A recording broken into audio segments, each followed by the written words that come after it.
If someone brought up the Flying Dutchman in a conversation that I have expertly steered to reach the topic, or if we are playing a game of degrees of Wikipedia that I get to choose the subjects to connect, then the first connection someone from my generation maybe, so millennials, would be inclined to make is to SpongeBob, or to Pirates of the Caribbean, Dead Man's Chest, and At World's End, Davy Jones. Either way, we don't have a green ghost with a sock over his ghostly tail, or the cannon-shooting, Kraken-controlling Davy Jones as the captain of the Flying Dutchman until Will Turner took his place in real life, or in the original legends. In our world, the Flying Dutchman is known as a dead man and his crew from the Netherlands, and sometimes the ship itself. Coincidentally, there is another Disney link, a ship. The ship painting hanging in the spooky hall of flashing lights and changing paintings portion of the Haunted Mansion rides line. According to the Haunted Mansion's page on fandom.com, such a historical source I know, this painting was done by an artist named Mark Davis, and does indeed portray the legendary ghost ship. If one were to have the time and inclination to do so, one could follow the White Rabbit, not Alice in Wonderland, down the hall of stories behind why paintings are hung in certain rides and in their lines. There are an exorbitant amount of so-called tinfoil hat theories on what the hidden secrets are. But this article and podcast is going to look more at the legend that it's originally based on. Not necessarily a real ship, but the tale that seems to be a historical commentary all its own. The art and the legend show their hand as a historic look at the Dutch masters and maritime art. Hi, my name is Renee, and thank you for listening to Archaeology. This week, we're going to follow the Flying Dutchman.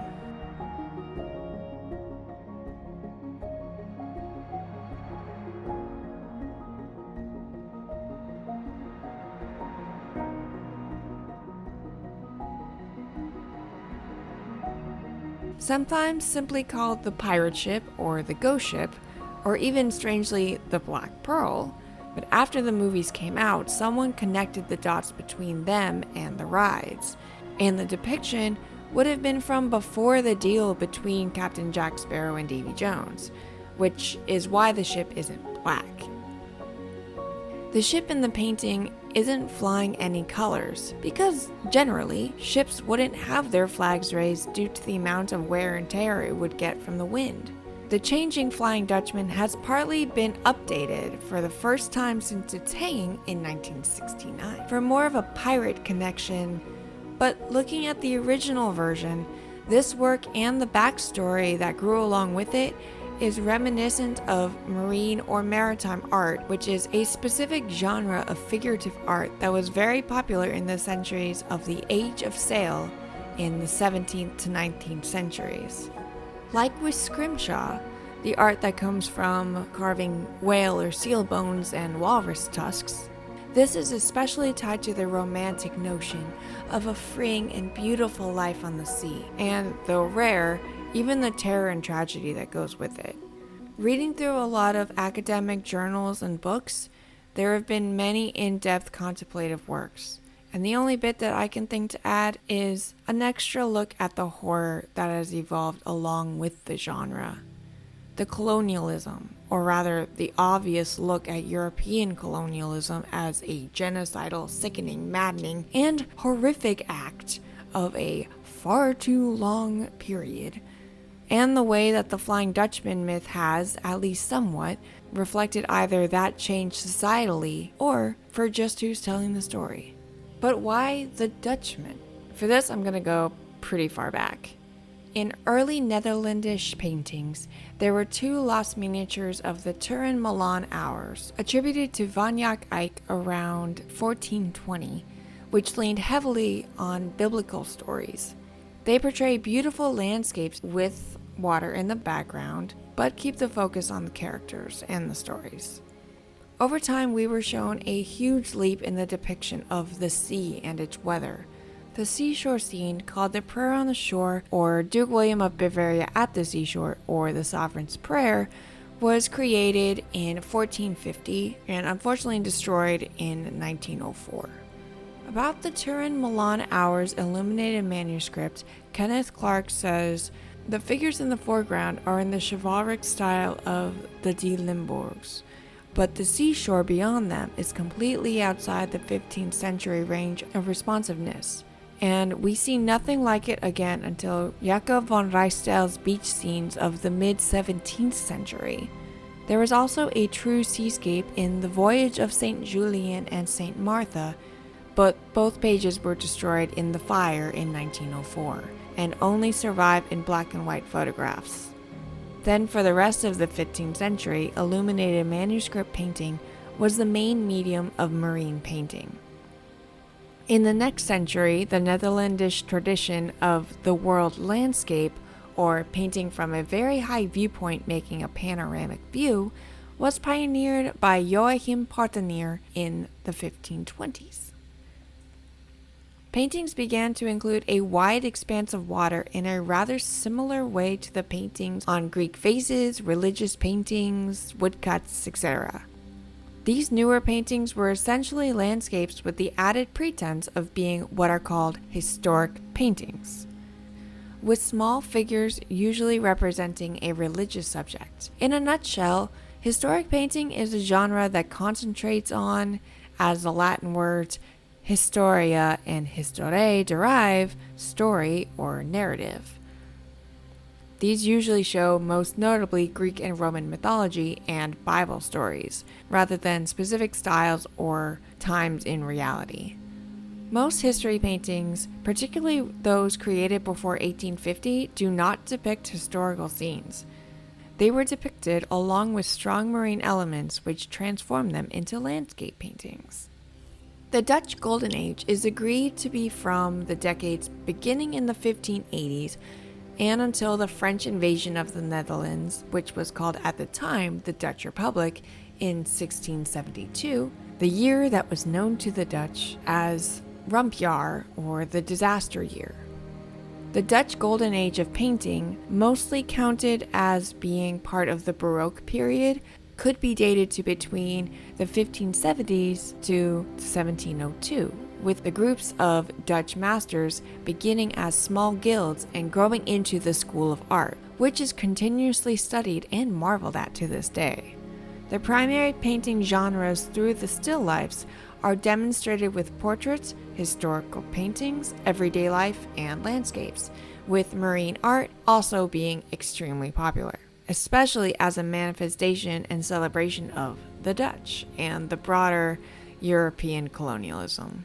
Famous artists from this genre included Jan Borkeles, Simon de Vlieger, Jan van der Capelle, Hendrik Dubels, Abraham Stork, the father-son pair of Willem van de Velde, the elder and the younger, as leading masters of the later decades.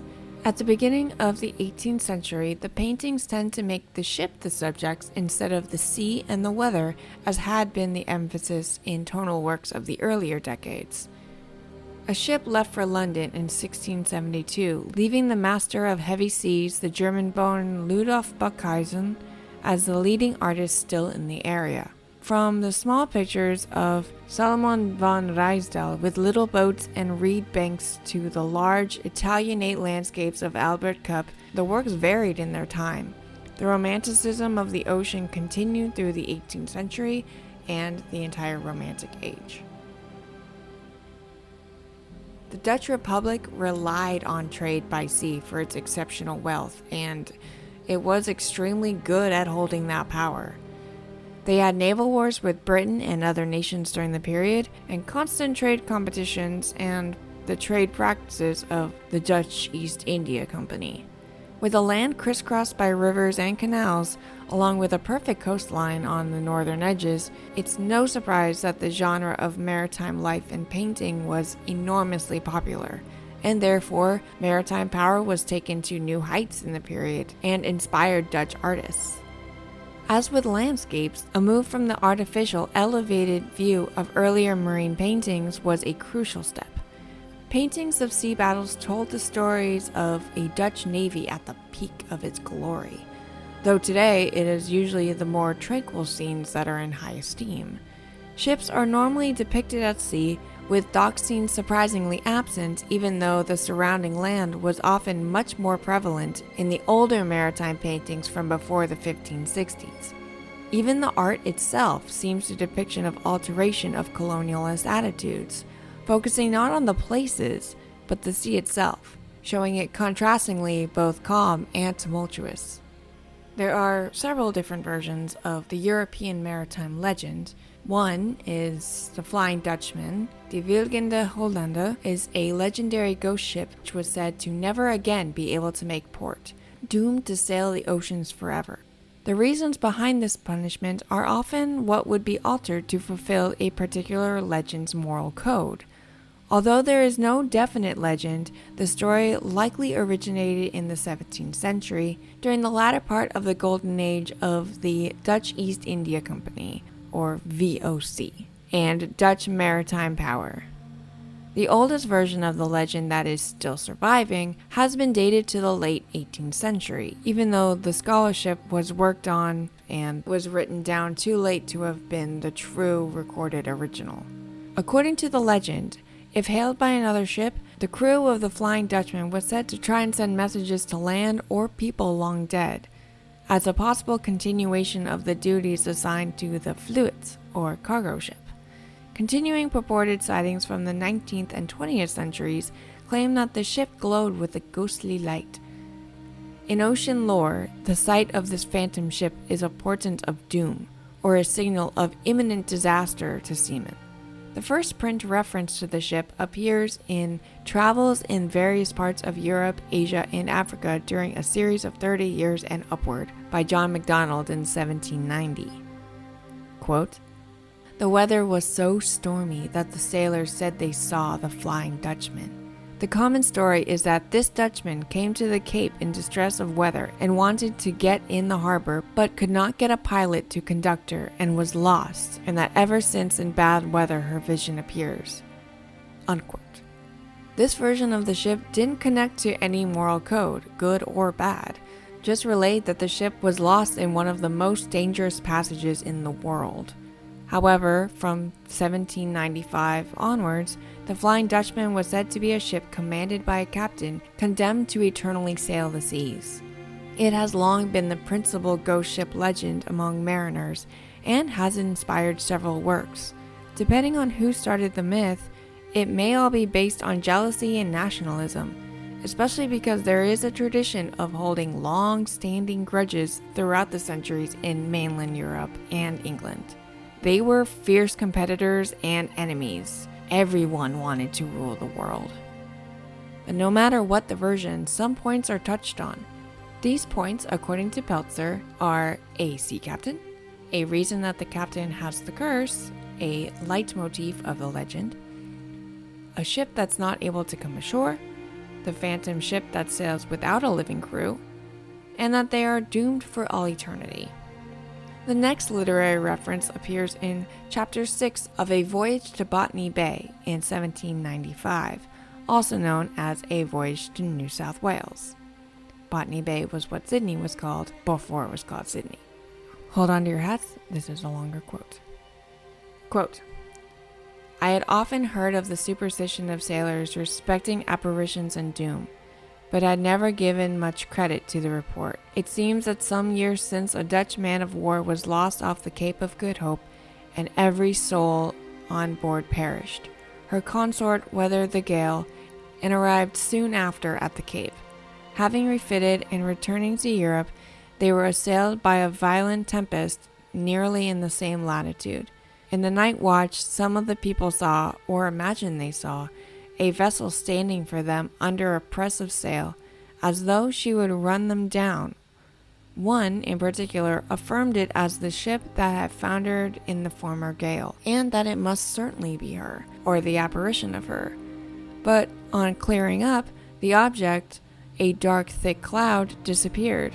Nothing could do away with the idea of this phenomenon in the eyes of the sailors, and on their relating the circumstances when they arrived in port, the story spread like wildfire, and the supposed phantom was called the Flying Dutchman. From the Dutch, the English seaman got the infatuation, but what has someone on board who pretends to have seen the apparition. End of quote by George Barrington. Another legend depicts Captain Falkenberg sailing forever through the North Sea instead of around Cape Horn, playing dice for his soul with the devil.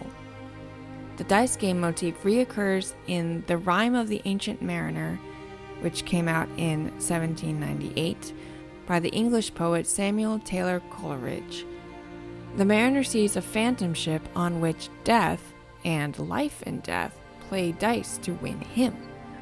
In either case of these alterations, there is less skill but more boastfulness and pride involved than in the original tale, and more just the stupidity of gambling.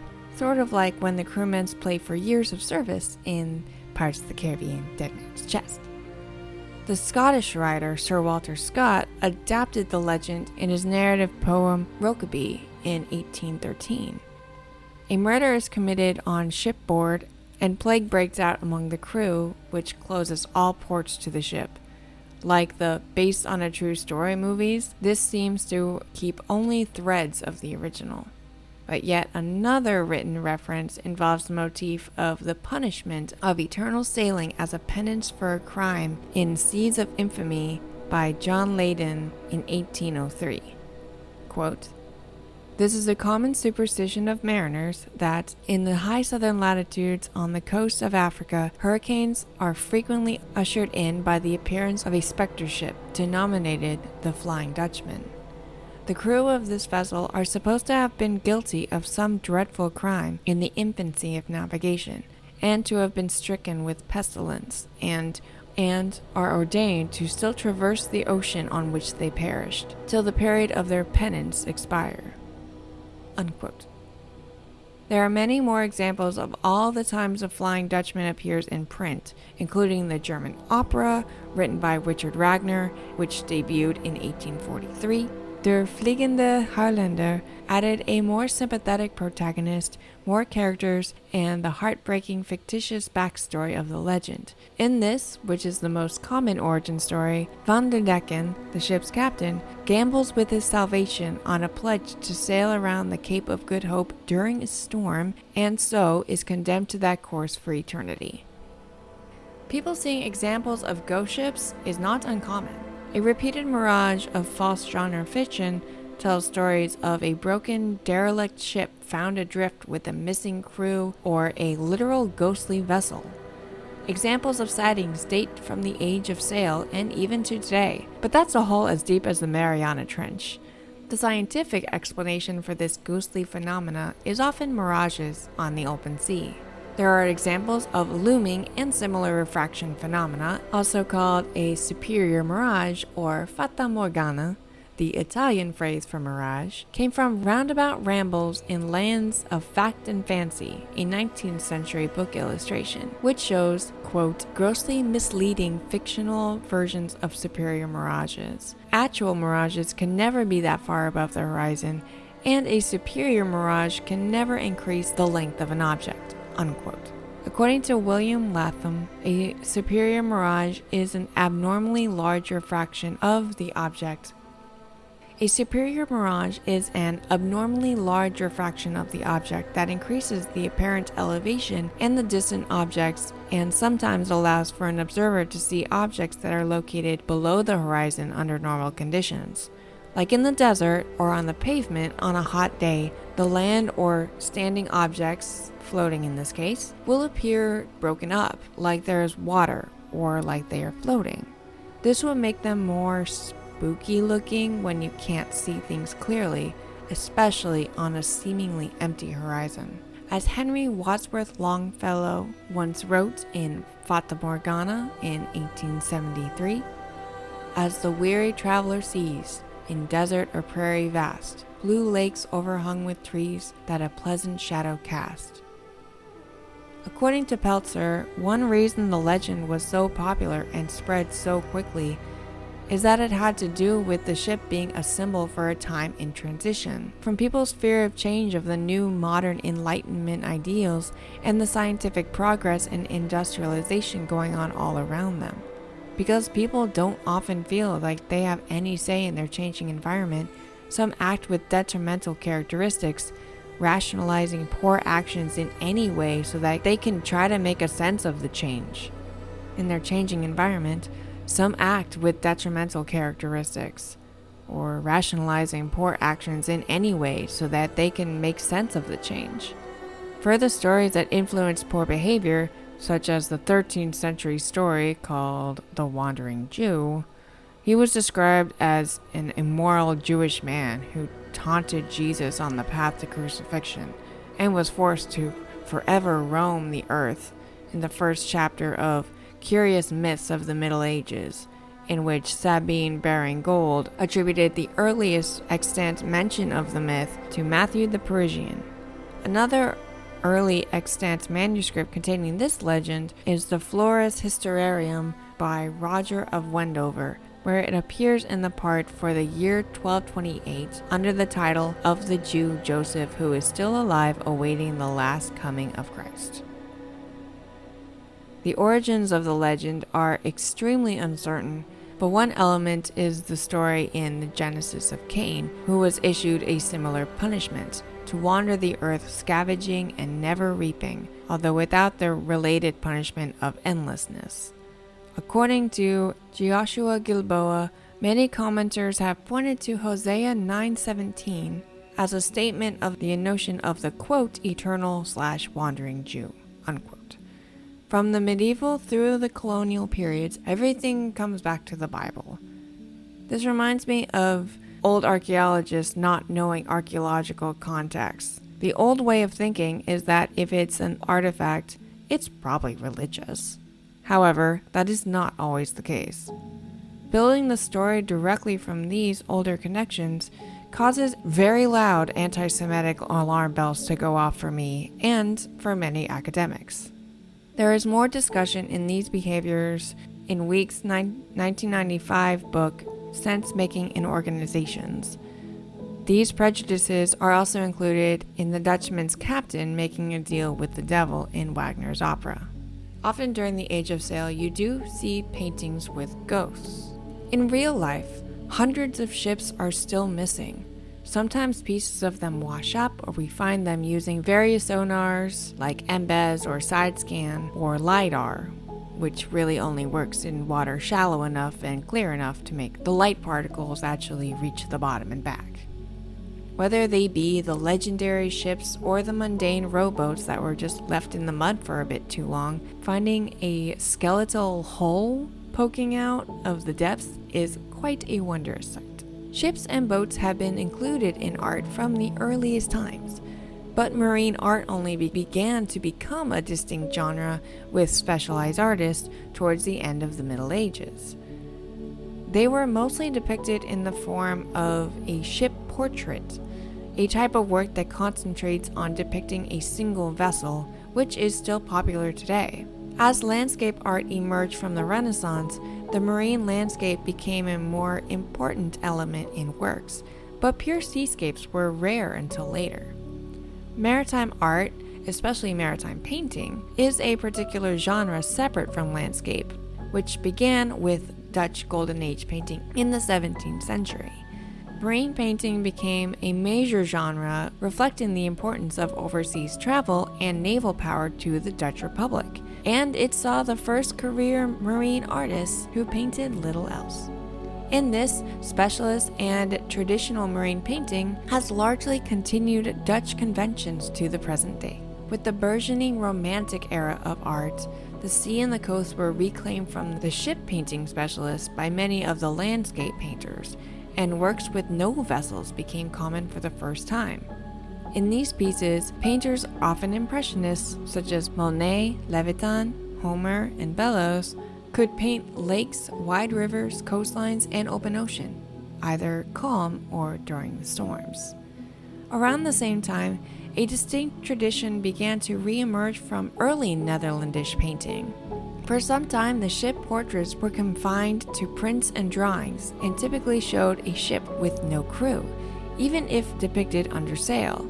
This branch becomes more, strictly speaking, maritime art because it would always include some element of human seafaring, whereas marine art would often produce pure seascapes with no human element, though this distinction was not always observed in practice. The Rime of the Ancient Mariner was a poem written by Samuel Taylor Coleridge in 1797-98 and published in 1798. The poem recounts the experiences of a sailor who has returned from a long sea voyage. The mariner stops a man who is on his way to a wedding ceremony and begins to narrate a story.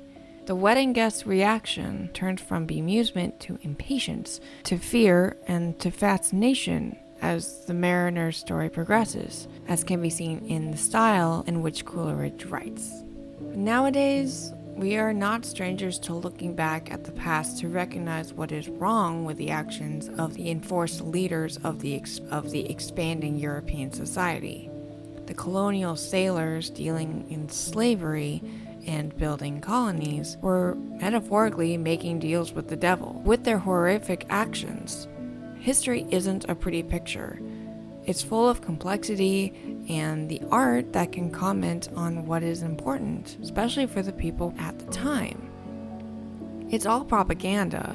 Just like the pictures of the fake scary walls in Disneyland, there is a facade of perfection over horror and tragic death. Luckily, the continuously evolving folkloric tales, like the characters in the Flying Dutchman story, have gotten called out and shown for their horror and turned into what could make us laugh, since comedy is supposed to be tragedy plus time. But when we look at the art through history, maybe we can throw in some critical thinking and self-awareness too. Thank you so much for listening to me follow the Flying Dutchman through time and space. And I really appreciate everyone listening to me talk about some maritime history. For anyone who has been listening, whether since the beginning or just picked it up this week, I truly appreciate it. I'm still feeling out this process, and I'm very grateful for the time and opportunity to play around with new ideas. For extra support, you can head over to my Patreon page at patreon.com/detoursandarchaeology, and the link is in the description. For right now, the different tier names, which are named after different job levels, with descriptions of the cool stuff you can get. Like at second tier, you can get a personalized sketch of your favorite creature in straight pencil, or a third one in color. It's my way of saying commissions are available. You could still order some art. I'm still figuring out levels and gifts, so things are subject to change, but nothing will be lost. If anyone has any ideas, if you have any corrections, extra information, or any questions, hit me up at the contact button on my website, which is detoursandarchaeology.com, or send me a direct email at detours@archaeology@gmail.com. I look forward to hearing from you.